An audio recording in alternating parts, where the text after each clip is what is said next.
Assalamualaikum and good evening. So today I would like to do some storytelling regarding our growth dashboard. So this is the first page, which is the total access throughout the semester. In this page, we show the total access by week throughout the entire semester. So if you look at the purple bar indicates the total access by each week, and while the yellow line indicates the average access by week. So if you look at this bar chart, we can actually see that the lowest access will be on week 18, and the average access for this week is only 2.14. On this week, it is very low because this is actually the final week of the semester. So we can say that on this week 17 is when all the students submitted and completed their assessment for this course, meaning they all finish this course on week 17, which is why on week 18 there are barely any assess logs, while on week 5 is the highest total access, has the highest total access because on week 5, the students actually had to sit for test 1. This is when the test 1 was made. And so we can see that week 5 has total access of 3,936. So we can say most probably that the reason why a lot of students are accessing on this week because they were trying to revise and study this course before sitting for the assessment. So this will contribute to a lot of access on this particular week. And this week is also the week where the test 1 was conducted. So all the students will access this online course as they need to take the test 1. And if you look down here, we have the cards for students above total average access and the students who got below total average access. So we can actually say these students whose total access are below average because maybe some of them had already downloaded the notes. So whenever they need to revise and to study regarding this course, they only need to look at the downloaded notes instead of going to the course. And this is the slicer for week number accordingly. So let's say the stakeholder wants to see from week 1 until week 5. So they can change this week 1 to week 5. So it shows the total access from week 1 until week 5. So it'll be easier for stakeholder to see instead of seeing from here. So this is for page 1. And this is the second page, which is frequency of access by week. So this shows the frequency of access for each student by week. So this is week 1, week 2, week 3, and so on. So from here, we can see that student 27 has the lowest frequency of access, while student 42 has the highest frequency of access. In this course, for the assignments are mainly group-based. So mainly student 42 are the group leaders. So this student needed to access the course a lot more compared to the rest. I mean, compared to the other students. And this is the slicer. So let's say this stakeholder wants to see for student 1, then choose student 1. It shows all the frequency of access in detailed. So for week 1, this student assessed 15 times, for week 2, 14 times, week 3, 17 times, week 4, 59, and so on. And this indicate the total access by this student throughout the whole semester. So this student assessed 378 times for the semester. And if the stakeholder wants to compare between two students, for instance, then I can choose, let's say, student 15. So it will show the students side by side. So it will be easy to analyze and to compare the frequency of exercise by these two students. So it will show side by side. And the next page is the access frequency by event context. So this page is actually a drill down from the previous page.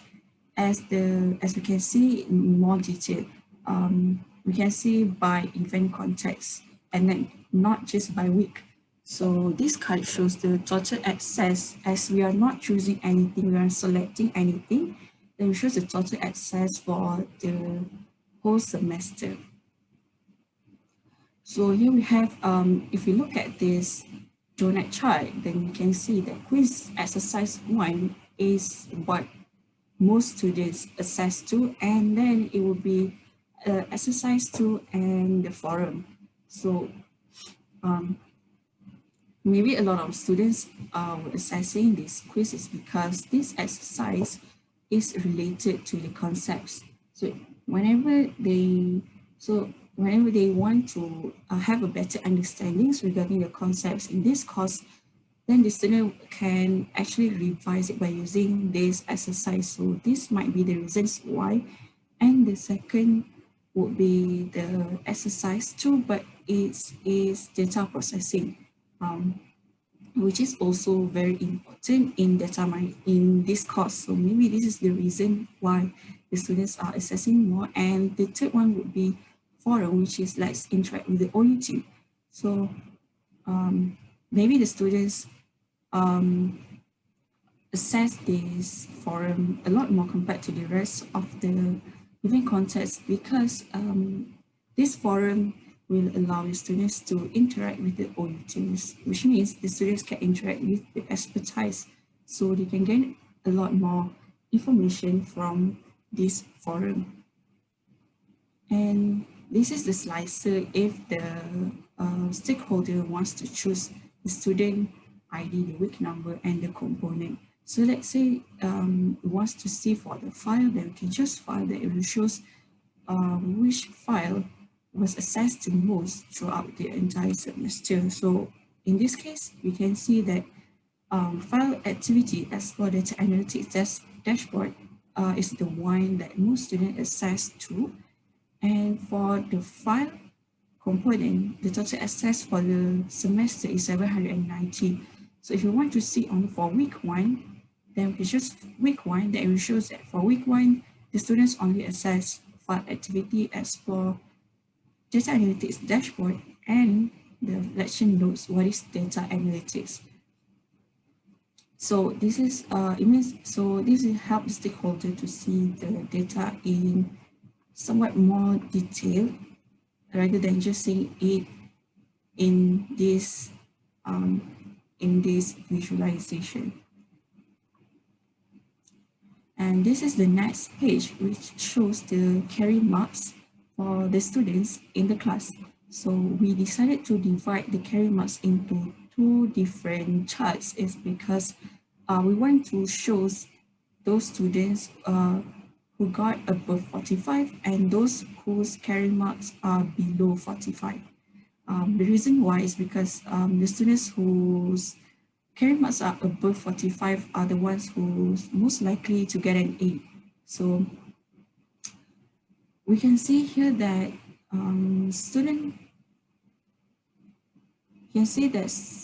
28 has the highest carry marks and the student 20 has the lowest carry marks.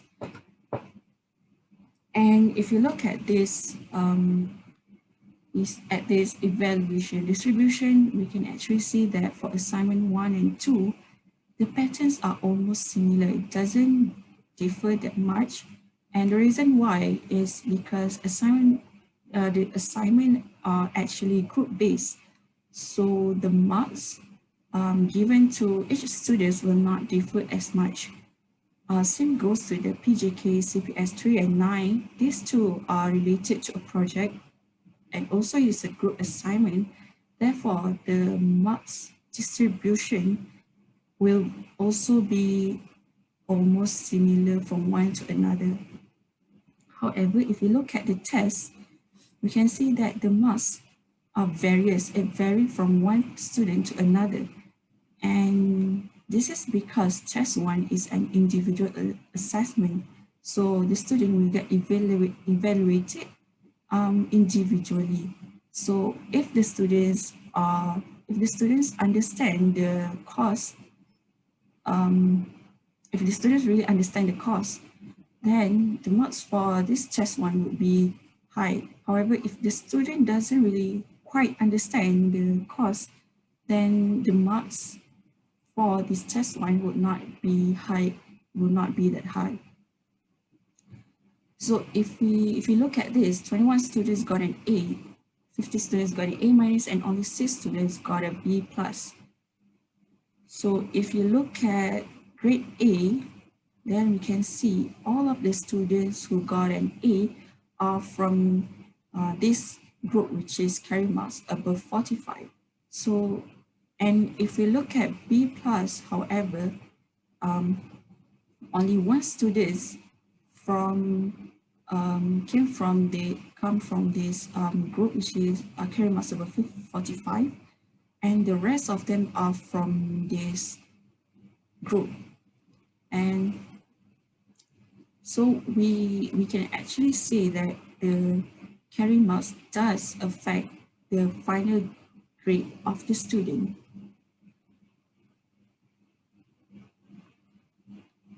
And if we go here, the next page, on this page, we shows the students' performance throughout the whole semester. So we have the total marks here, the student ranking, and whether the number of students below and above average. And this is the maximums of the total marks. This is the average, and this is the maximum. And this is the exercise 1 and 2, and also the carry marks achieved by each student. So if we look at this, if we look at this student 28 is the one who got the highest mark, student 28, which is 90.05. And this student has got very high marks for both exercise 1 and exercise 2. And if you look at the carry marks also, the carry marks is actually quite high. He actually got the highest carry marks among all the students. And so if we choose student 28, then we show that this student ranking is 1, and he is obviously above the average. So let's say if we want to see for student 39, which is the who is the one who got the lowest mark out of everyone, then we can see that, oh, this student ranking is actually 42 out of 42. And if we look at the exercise, and the exercise is also not that high, and his carry marks are also quite low, which is 42.9 out of 60. So we can actually conclude that the more exercise the student does, the higher the carry marks would be. So if the carry marks is high, then the total marks will also be high. So this is just a student slicer to make things easier for the stakeholder to choose which student the stakeholder wants to see. So let's say we choose student 10, then we choose student 10 total marks and grade. You can also see from here, which is 81, and this student got an A, and this student's carry marks is 49.80, and his ranking in the class is 20 out of 42.